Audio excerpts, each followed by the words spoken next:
Is the U.S. turning the Caribbean Sea into a war zone? Boom.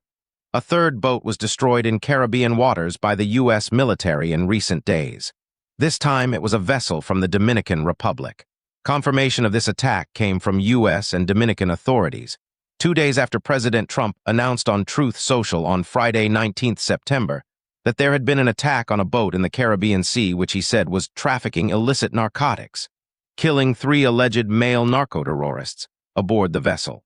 According to Trump, "On my orders, the Secretary of War ordered a lethal kinetic strike on a vessel affiliated with a designated terrorist organization, conducting narco-trafficking in the USSOUTHCOM area of responsibility. These repeated strikes are being taken despite a wide range of specialists in domestic and international law, arguing that Mr. Trump and his Secretary of War, Pete Hegseth, are giving the military illegal orders and causing special operations forces to deliberately target civilians, even if they are criminal suspects, in violation of U.S. laws. But President Trump has claimed he can treat drug smuggling as an attack on the United States and, as a matter of national self-defense, lawfully order the military to summarily kill drug-running suspects as if they were combatants on a battlefield. Going by Trump's triumphal boasts to the U.S. media, 17 civilians have been violently killed by the U.S. military in this unilateral war.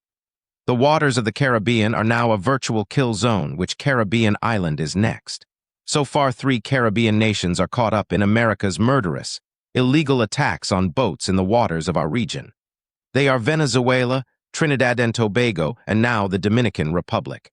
As the New York Times reminds us, up to Trump's onslaught, the Coast Guard, with assistance from the Navy, has long treated drug smuggling in the Caribbean as a law enforcement problem, interdicting boats and arresting people for prosecution if suspicions of illicit cargo turn out to be correct.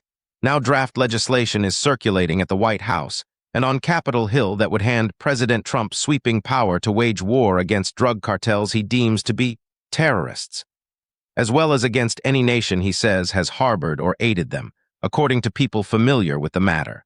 In effect, Trump would have the power to impose America's military might on us in the Caribbean region on the pretext of fighting narco-terrorism. It is a very convenient weapon for destroying any country or person deemed to be engaged in drug trafficking. No wonder President Nicolas Maduro of Venezuela has accused the United States of pursuing regime change in his country under the guise of an operation to combat drug trafficking.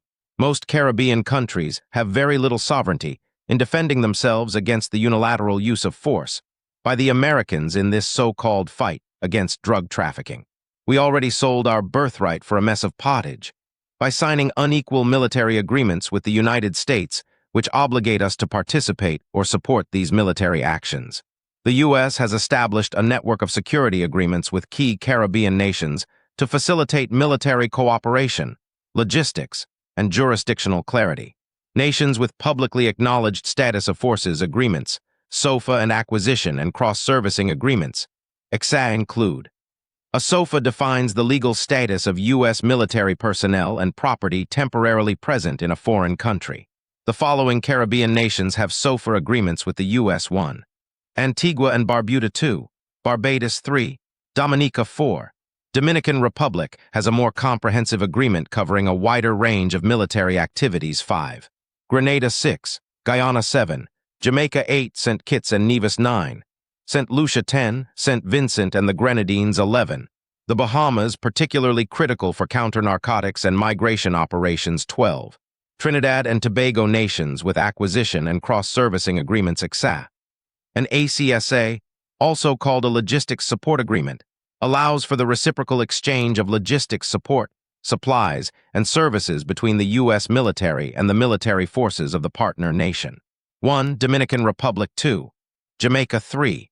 Trinidad and Tobago. These agreements are the legal backbone for the constant flow of U.S. military assets through the region for missions including counter-narcotics and illicit trafficking interdiction, Joint Interagency Task Force South operations, disaster response, and humanitarian assistance, e.g., post-hurricane support military training and joint exercises, countering the geopolitical influence of other great powers who seeking to expand their economic footprint in the region.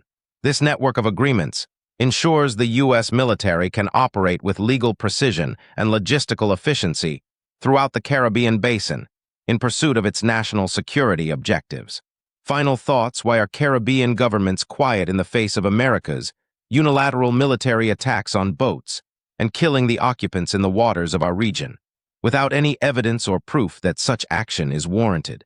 Will the Caribbean sustain these various military and security agreements, as the U.S. assumes the right to unilaterally declare and kill whomever it decides is a narco-terrorist? Are Caribbean governments and people not aware that the violence at sea will eventually come home to our coastlines and to our lands? We Caribbean people need to ask these and more questions and demand answers.